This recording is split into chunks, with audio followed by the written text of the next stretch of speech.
그러니까 이 지문을 이렇게 해석하시고 이렇게 푸시는 거예요. 그러니까 왜 그러냐면 이걸 자꾸 내가 모른다고 전제하고 풀려고 하니까 아예 안 풀리잖아. 이해는 되니?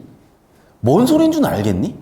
몰라요. 이건 절대 그렇게 보이는 게 아니야. 물론 이제 아니야. 그냥 니네가 들어보면 알아. 자, 12강이라고요? 자, 우리 이제 12강은 뭐냐면 논리 출제 예측이고 사실은 이미 25학년도 6월 평가원에서 이 끝판왕을 냈기 때문에 앞으로는 이렇게까지는 안 나와요. 다른 데서 아마 찾을 거야. 브레튼 우즈도 22학년도 이후에 경제를 막 킬러로 내진 않았다시피. 하지만 이제 여러분이 기출분석을 하다 보면 여기서 턱턱 하고 막히거든. 자, 저랑 이제 공부를 쭉 해오신 학생들은 우리 인류의 세계관을 아실 거야. 자, 우리 인류의 세계관 알다시피 선사부터 해가지고 나누는데 사실은 지금 이 시대 가장 큰 영향을 주는 건 첫 번째는 중세예요. 그 다음은 근대예요. 그리고 나서는 현대예요. 당연한 얘기지만 여기서 되게 중요한 게 이거다 얘들아. 중세에서 쓰였던 사고 추론 방식은 뭐였지? 그래서 우리 법논리 철학 교재가요 사실은 3년 전하고 거의 목차가 그대로야. 새로운 지문만 몇 개 끼워 넣었지. 그 흐름대로 쭉 보시면 뭐가 있냐면 연역법과 귀납법의 차이를 정리하거든요. 그래서 이 중세 시절에는 귀납법을 썼니 연역법을 썼니 혹시 아는 사람? 잠깐만. 연역법 귀납법은 알지? 잠깐만. 알아요 혹시? 제가 지금 중학교 2학년 잼민이들 수업하고 있거든? 얘네가 어제 형태소랑 단어를 구분을 못해가지고 1시간을 수업을 했어. 결국 이해하고 집에 보냈어. 자, 이제 질문을 합시다 우리. 연역과 귀납의 차이를 안다 손. 잘 모르겠다 손. 안다고 생각할게요. 자, 그럼 봐. 이때는 100% 연역법만 했어요. 왜 그랬냐면 그때는요 진리가 전부 다 어디에 있었냐면 종교 경전에 있었어. 그래서 그때도 시험을 뭘 쳤니? 유교 경전을 쳤잖아요. 그리고 서양에서 당연히 성경을 기준으로 했고 뭐 중동에서는 쿠란을 기준으로 했을 것이고 그런 식으로 종교 경전 자체가 진리였는데 사실 얘도 꽤 오래전에 쓰여진 거다 보니까 해석함에 있어서의 다툼이 있었을 거고 해석함에 있어서의 어려움이 있었을 거 아니야. 그래서 이 경전을 어떻게 해석할 것이고 경전의 구조를 어떻게 보는 것인가에 대해서 되게 그 시절에도 논쟁이 많았을 거라고. 근데 어쨌든 진리 그 자체이기 때문에 우리는 경전에 있는 지식을 논리적인 손상 없이 전제가 참일 때 결론도 참인 연역법으로 끄집어내야 되는 거야. 그래서 오로지 연역법적 사고만 했어요. 오로지. 자, 그래서 대표적인 예시를 딱 보면 뭐였던 거야? 자, 이데아에는 신이 살고 있고 신의 아들인 인간이 살고 있는 지구가 우주의 중심이기 때문에 모든 천체는 지구를 중심으로 돈다라는 무슨 동설? 천동설이 왜 주장됐던 거냐면 종교 경전에 있는 내용이어서인 거죠. 자, 그런데 근대로 넘어가면서 갈릴레오 같은 사람들이 뭐 했어? 귀납법을 했어. 잘 들어야 돼. 귀납법만 한 게 아니라 플러스 귀납법도 한 거야. 귀납법은 무슨 주의? 경험주의야. 얘네는 경험적 지식으로 뭔가를 해요. 경험한다는 게 무슨 얘기니? 오감 정보죠. 자, 내가 관측을 해. 시각, 청각, 미각, 측각 등으로 내가 관측을 한 관측지를 뭐 했어? 사례를 가지고 통계를 내요. 자, 그래서 봤더니 뭐가 발견이 됐니? 왜냐면 봐봐. 망원경을 계속 들고 목성의 위성인 이오가 막 돌고 있는 걸 계속 망원경으로 그 시절에 관측을 하지 못했을 거 아니야. 그럼 뭔가 시간을 정해가지고 계속 관측을 하다 보니까 쟤는 돌고 있구나라는 수식이나 계산식이 만들어졌겠지. 뭐에 의해서? 사례 통계에 의해서. 이해됐어요? 그런데 이 시절에는 뭐였던가? 그걸 하기도 했었겠지만 대체적으로는 경전에 쓰여 있으니까 그대로 따라가야 된다고 봤던 거야. 여기까지 이해되셨니? 자, 그럼 봐 얘들아. 이거를 과학기술이 아니라 도덕으로 끌고 와볼게. 그럼 우리는 선과 악의 기준이 뭡니까? 신의 말씀이죠. 그래서 그 시절의 선악의 판정은 어떻게 했던 거야? 신의 말씀을 기준으로 합당하면 선이고 아니면 악이라고 분류를 했던 거야. 그래서 저 따라보세요. 전통적인 윤리학의 주요 주제 중세에서는 어떻게 됐어? 선, 악 또는 올바른 그릇됨을 어떻게 규정할 것인가? 객관적으로 어디서 규정할 수 있었다? 경전에서 규정할 수 있었다. 그러나 근대로 넘어오면서 한계가 있었다는 거예요. 여기까지 되셨어? 그러면 근대로 넘어오면서는 뭐 했어? 관찰했죠. 경험주의로 합치하냐 합치하지 않냐를 찾게 된 거지. 그래서 보시면 알겠지만 두 번째 문장에 경험적 관찰에 의해서 판정할 수 있다고 나오는 거야. 됐어, 여기까지? 그리고 세 번째로 가면은 도덕 문장은 뭐라고 해버려? 감정이라고 해버려요. 그래서 얘는 사실 선악의 판정의 대상이 아니라고 얘기를 하는 거야. 자, 그래서 저 따라오시면 먼저 지문을 이렇게 배경 흐름을 잡고, 왜냐하면 배경 흐름을 바탕으로 출제가 됐단 말이에요. 그러니까 배경 흐름을 잡고 오시면 편한데, 자, 봐. 정보란을 이렇게 세 개로 나누는 거야. 첫 번째는 연역법적이고요. 두 번째는 귀납법적이야. 자, 다른 이름으로 보면 여기는 뭐야? 경험 이전이니까 선험이고요. 여기는 경험이에요. 자, 그런데 여기까지는 인간의 어떤 정보지? 이성적 정보잖아. 여기부터는 뭐야? 감정이에요. 그래서 정리하면 이거야. 얘는 연역법에 따라서 참거짓을 판정할 수 있다고 본 거야. 여기는 귀납법에 의해서 참거짓을 판정할 수 있다고 본 거야. 얘는 감정이기 때문에 참거짓을 판정할 수 없다고 얘기하는 게 가지문 A어의 주장인 거야. 여기까지 되셨어? 그래서 정보를 어떻게 분류하는 체계가 있어야 돼?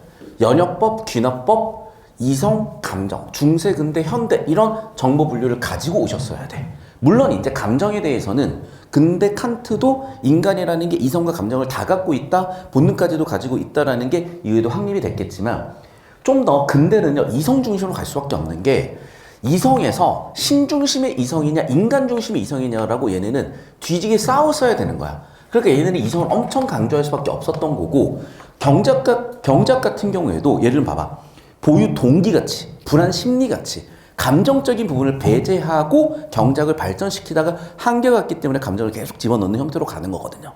그래서 정리하면 우리 인류의 사상사가 어떻게 갔다? 신중심의, 신학 중심의 연역법에서 귀납법을 덧붙여서 경험적인 검증을 거쳐서 이제는 인간의 감정까지도 다루는데 왔기 때문에 도덕 문장을 여기서 분류를 할 것이냐, 여기서 분류를 할 것이냐, 여기서 분류를 할 것이냐에 따라서 참거짓 판정이 되냐 안 되냐를 분류를 해놨다고.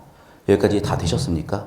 그래서 이 연표, 표 처리 또는 얘를 벤 다이어그램으로 처리하셔야 될 거고, 그게 정리가 깔끔하게 되셔야 이해가 되는 그런 지문이었다는 거고, 제가 이거를 요약본으로 설명을 드렸기 때문에 우리 이 교재는 진짜 그냥 정말 레전드예요. 근데 이제 이걸 여러분이 당장 하기엔 되게 부담스러울 수가 있거든? 이쪽으로 올까요? 교재 목차. 그래서 이 교재 목차를 제가 일단은 나눠드린 이유는 또 여기까지 트라이 해볼 수 있는 친구들은 해보시라는 거고, 분명히 지금 좀 수업이 어려운 친구들이 있거든요. 문학이 조금 더 쉽고 독서는 좀 어려운 것 같다, 이런 친구들이 있어서 그 친구들 수준에 맞는, 그 친구들 눈높이에 맞는 지문들은 빅뱅의 또 기초부터 제가 과제를 내드리고 있으니까 빅뱅 가지고 좀 어려운 학생은 하시고, 빅뱅이 충분히 소화가 되는 친구는 여기까지 오시면 돼. 여기까지 되셨어? 자, 그래서 지문 강독을 간략하게 해볼 거고, 다시 한번 얘기한다. 이거는 그 어떤 강사도 그 어떤 1등급도 이 정도로 소화가 안 돼 있으니까 그냥 들으시면 돼요. 그냥 들으시면 되는 그런 느낌이야. 자, 같이 볼게요. 자, 1단락 세팅은 뭐야? 주제 세팅인데, 전통적인 윤리학에서 주요 주제라고 있었잖아. 즉 선악에 대한 판정을 하겠다는 거야. 뭐라고? 옳고 그름에 대한 판정이라는 거야. 벌써 보이셨죠? 자, 옳고 그름의 판정이다. 우리 다들 1학년 잼민이는 벗어나셨으니까 집합 배우셨죠? 집합 왜 배우시니? 명제 판정하기 위함이야. 우리 조건 명제 참거짓 어떻게 판정하죠? 대입해서 판정하는 게 아니에요. 진리 집합, 즉 조건이 참이되게 하는 집합의 포함관계로 판정을 하는 거야. 그래서 나중에 설명할게. 참 또는 거짓으로 판정을 하는 겁니다. 됐죠? 그럼 그 객관적 근거를 찾으려고 했는데 우린 이미 알고 있지. 중세에선 이게 뭐였다? 종교 경전이었다. 자, 그러나 윤리학은 오랫동안 만족스러운 답을 찾지 못했다라고 하면서 논란과 한계를 얘기한 거고, 그래서 A어는 여기에 대해서 답을 내놓으려고 했죠. 도덕적으로 옳고 그름에 관한 문장, 도덕적으로 참이냐 거짓이냐, 그 중에서도 뭐라고? 도덕 문장에 있어서 참거짓을 판정함에 있어서 뭐라고? 참 또는 거짓의 성적을 진리적 합성을 참 또는 거짓을 갖지 않는다고 해버리잖아. 우린 보통 도덕은 옳고 그름을 판정해야 되는 건데 얘는 옳고 그름의 판정이 불가하다라고 주장을 하잖아요.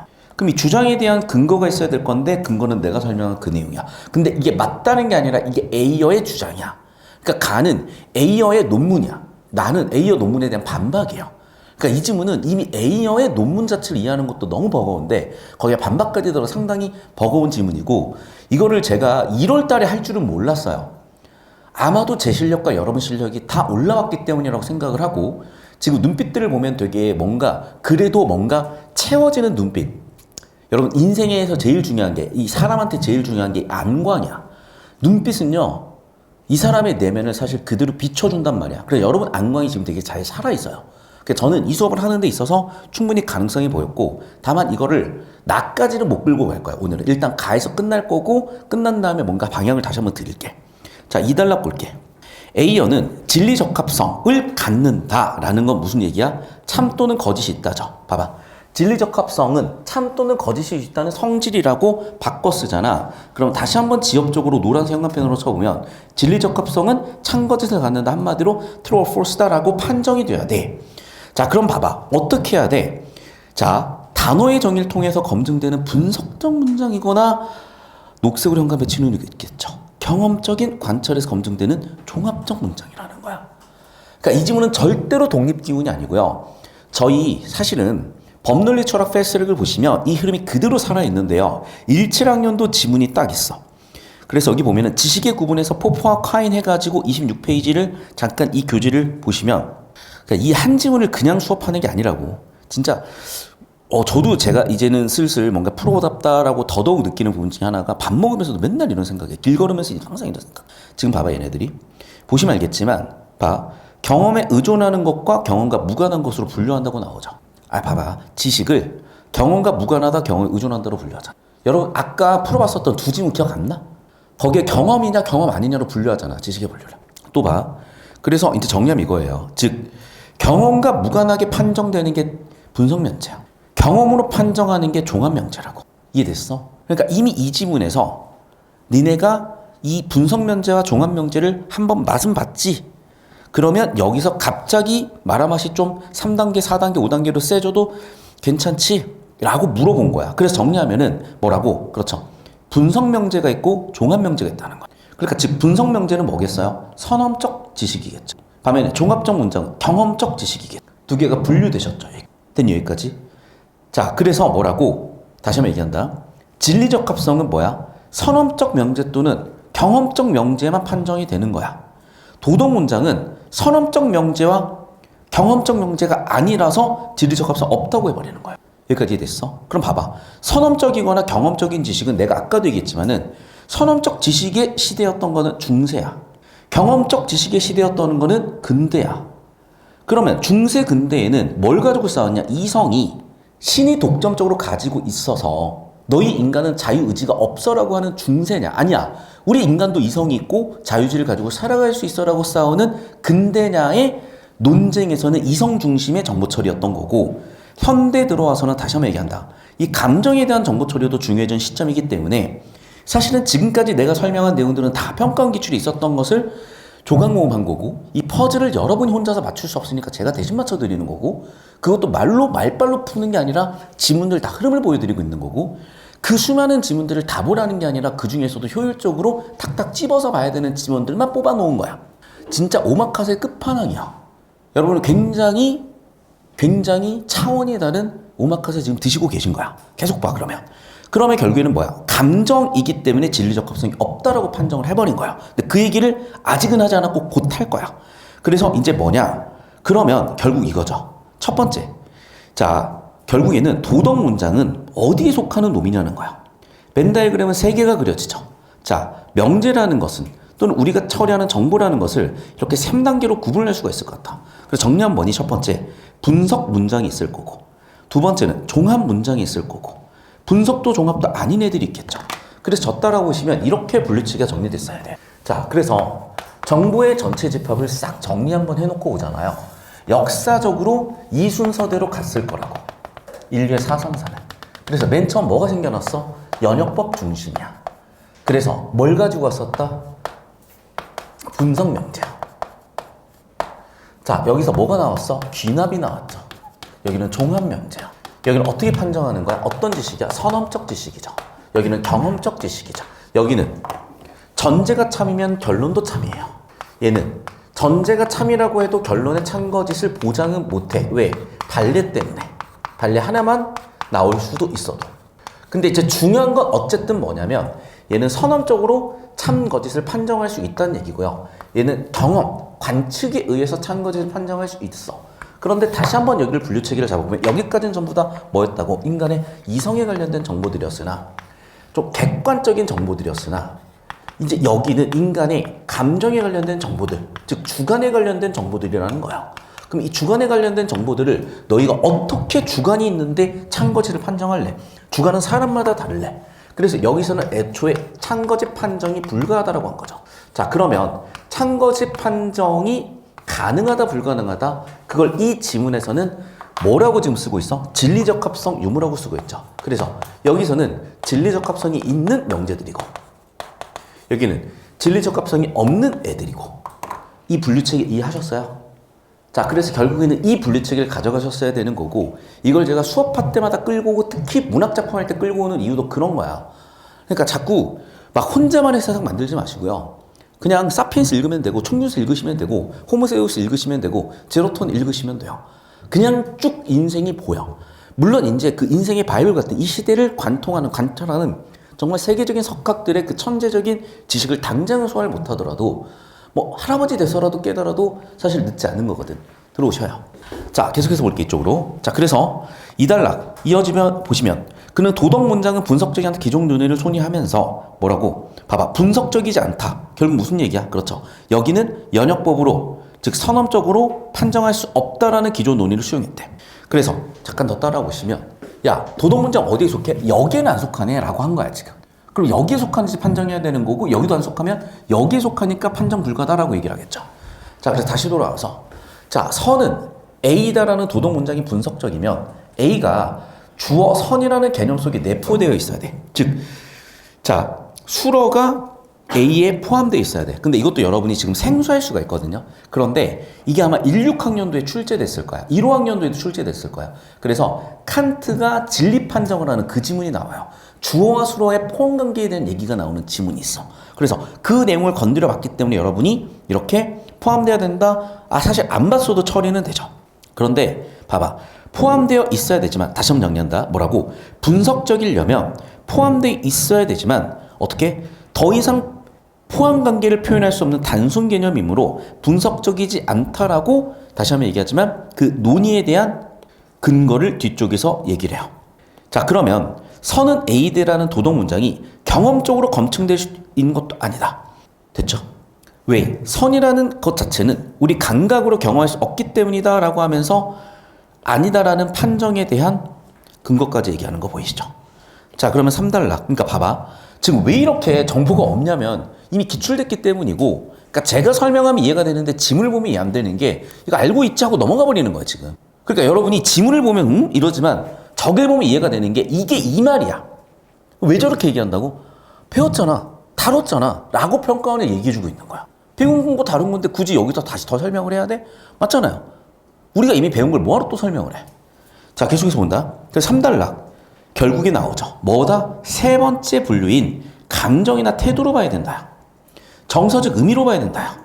결국에는 뭐냐? 그렇죠. 1번 집합도 아니고요. 1번의 여집합이고요. 그러면서도 2번의 여집합인 거야. 됐니? 그러면 몇 번 집합이야? 3번 집합이죠.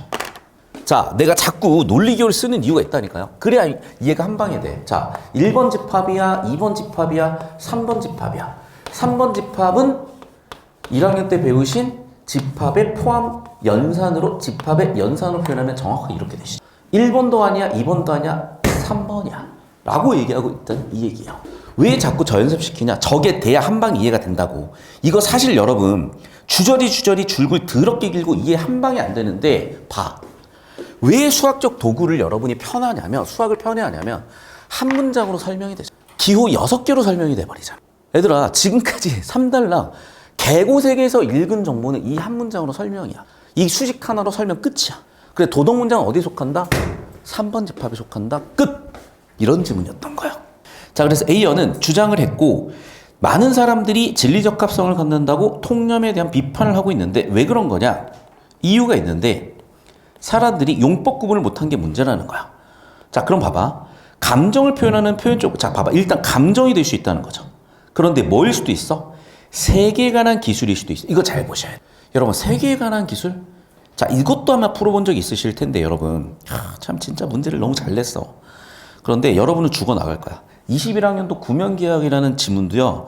진짜 예술 작품이야. 난 이렇게 문제 절대 못 내. 나 그래 너무 존경스러워. 이런 거 볼 때마다. 자, 봐 얘들아. 여기서 보시면 뭐라고 돼 있어? 봐. 경험과 무관하다 나오죠. 종합적이다 나오죠. 근데 봐봐. 세계에 관한 지식. 언어의 세계가 있고 언어 바깥 세계에 관한 지식이라는 단어가. 그러니까 이미 평가원은 이렇게 여러분이 문제를 풀어왔을 거라고 고민해왔을 거라고 당연히 생각하는 과정에서 봐. 세계에 관한 어떤 기술은 잘 들어야 돼. 신학에 나와 있는 종교 경전 얘기야. 경험적으로 관측한 세상에 대한 얘기야. 저 따라오세요. 봐봐. 이거를 서양에서 뭐라고 부르려고 했어? 형이상학이라고 분류했죠. 여기는 자연과학이지. 그래. 그럼 우리가 관측 가능한 세계에 관한 지식은 어디야? 여기죠. 이해됐니? 그래서 결국 무슨 얘기야? 그렇죠. 도덕 문장이라는 게 뭐처럼 보인다? 그렇죠. 도덕 문장은 어디에 속하는 것처럼 보인다? 2와 3의 합집합에 속하는 것처럼 보인다는 거야. 도덕 문장은 여기에 속하는 것처럼 보인다는 거야. 다시 더 따라볼까요? 자, 잘못 읽었다. 도덕 문장이 아니라 뭐가? 그렇죠. 도덕 용어가. 도덕 문장이 아니라. 답 나왔네. 자, 봐봐. 도덕 문장과 도덕 용어는 달라요. 정리하면 도덕 문장은 3번에만 속하는 거야. 그런데 도덕 용어는 2번과 3번에 속하는 거야. 세계에 관한 지식 2번, 감정에 관한 정보 3번이야. 됐니? 여기서 오류가 생겼다는 거야. 자, 도둑질은 나쁘다? 왜? 사람들이 나쁘다고 하니까야. 그러면 얘는 1번에 의해서 찬거짓이 아니라 뭐니? 2번에 의해서 찬거짓으로 판정하는 거죠. 다시 한번 얘기한다. 1번, 연역적으로 찬거짓을 판정하는 게 아니라 사람들의 관찰을 바탕으로 판정하는 거라고. 2번에 의한 판정이라고. 다시 1번, 연역법에 의한 판정이 아니라 사회적 배척된다는 사실을 관찰한 경험적 결과에 의한 판정이라고. 그러니까 2번 집합 분류가 된다고. 반대로 감정 표현한 거다 당연히 된다고. 즉 도덕 용어는 뭐야? 2 합집합 3번이라는 얘기예요. 뭐가? 도덕 용어는. 자, 그런데 잘 보셔야 돼. 잘 보셔야 돼. 다시. 도덕 용어는 감정을 표현하는 거야. 또 기술하는 거야. 2번, 3번 둘 다 돼. 도둑질은 나쁘다. 1번 안 돼. 따라서 이 문장은 도덕 문장 아니고 경험적인 간증이 가능하다. 그리고 봐봐. 이제 감정을 표현하다 역시 가능하다야. 계속 볼게. 그래서 도둑질은 나쁘다 같은 도덕 문장을 진술하는 걸 뭐라고? 감정으로 보겠다는 거야. 그래서 다시 한번 정리할게. 도덕 문장은 뭐다? 감정으로는 표현할 수 있다는 거야. 하지만 뭐로 표현할 수는 없다? 경험으로 표현할 수는 없다. 경험으로 표현되는 건 뭐다? 도덕 용어라는 거죠. 됐니? 그래서 정리하면 이거야. 자, 잘못 적었죠 이제. 뭐니? 그렇죠. 도덕 문장은 어디에 속하는 애야? 3번 집합에 속하는 애야. 그런데 뭐는? 도덕 용어는 어디에 속하는 애야? 2번 합집합 3번에 속하는 애인 거죠. 그래서 사람들이 도덕 문장을 판정할 수 있다고, 찬거짓을 판정할 수 있다고 착각하는 통념의 비판의 근거는 여기죠. 왜냐하면 뭐이기 때문에 이 집합은 찬거짓 판정이 가능하니까. 하지만 3집합은 찬거짓 판정이 불가능하니까. 그래서 정리하면 뭐다? 그렇죠. 도덕 용어는 찬거짓 판정이 가능하지만 도덕 문장은 찬거짓이 판정이 불가능하다라는 A어의 주장이었던 거고, 결국에는 가지문이 아무리 복잡하게 쓰여져 있어도 간단하게 이 네 문장, 여러분이 고1 때 배웠었던 집합의 포함관계로 깔끔하게 설명 끝이에요. 그래서 나는 이 도구까지 보여주고 싶었던 이유가, 얘들아 잘 들어야 돼. 진짜 만점대 243명이에요. 저기도 그냥 전국에 이걸 실력으로 맞추는 애들은 50명도 안 된다고 보면 돼. 강사들이요. 여러분 예전에 수능 출제했을 때 검토위원들 평균 80점이면 난이도 조절 잘하는 시험이야. 검토위원은 학교 교사분들이세요. 더군다나 강사들의 지적 능력이 대단히 뛰어날 것 같니? 강사 안 해요 보통. 되게 특수한 경우야. 나 같은 케이스나 현우 선생님 같은 케이스들은 보통은 진짜 특수한 케이스들이었기 때문에 되게 특수해지는 거야. 그러니까 여러분이 고3으로 고여갈수록 자꾸 혼자 공부해가는 이유가 그런 것 때문이야. 다시 한번 얘기할게. 뭐 누구를 비판하거나 이런 게 아니라 팩트를 그냥 보여드리는 것 뿐이고, 우리 소비자들이 판단을 그냥 도와드리기 위한 정보를 정확하게 전달할 뿐이에요 저는. 자, 그래서 결국 이 정도까지 여러분이 됐으면 그냥 여러분은 대한민국 수능 씬에 있는 강사 포함 그냥 상위 1% 안에 드시는 거야. 이게 되는 것부터. 그러니까 별게 아니야 얘들아. 우리는 지금 총칼 가지고 싸우고 있는데 갑자기 대포 쏴버리는 거고 핵폭탄 터트려버리는 거예요. 그 정도로 군비 경쟁에서 여러분은 좀 더 나아가 계시고 지금 눈빛이 안광이 다른 친구들이 있거든. 그러니까 되게 나는 괜찮다고 보여. 왜냐하면 이게 소화가 되는 지역이나 학생이 많지가 않다니까. 정말 그래 얘들아. 너무나 감사하고 제가 잘할 수 있는 제일 잘할 수 있는 수업 같이 해주셔서 너무 감사한 마음뿐이에요. 자, 그래서 가지문은 정리가 끝났어요. 이제 됐냐 여기까지. 자, 이게 법논리 철학을 우리가 쭉 한 2, 3일 정도 정리하고 나시면은 뭔가 딱 가지문에 대한 뭔가 머릿속에 명확한 선이 딱 서거든. 그 다음은 나지문인데 나지문은 여러분 내용으로서의 비판도 있는데 구조로서의 비판도 있어. 그래서 우리는 논박 구조로 비판하는 흐름을 한번 보는 지문들에서 익히고 그걸 바탕으로 이 나지문까지 한번 딱 가보면 뭔가 답은 골라지는 상태에서 거기서 1, 2주 뒤 또는 한두 달 뒤에 딱 보면은 어느새 이게 내용으로도 구조로도 이해가 되고 계실 거예요. 그건 제가 만들어 드릴 거고 여러분의 학습 상태를 보니까 가능해 보입니다. 자, 일단 오늘 영상은 여기까지고 자, 이반은 지금 다시 한번 얘기할게. 우리가 성장하는 잠깐만 과정상에 있다 보니까 이 지문을 제가 그냥 중간에 멈추는 이런 배경이야. 그리고 영상 잠깐 끊지 말고 볼게요.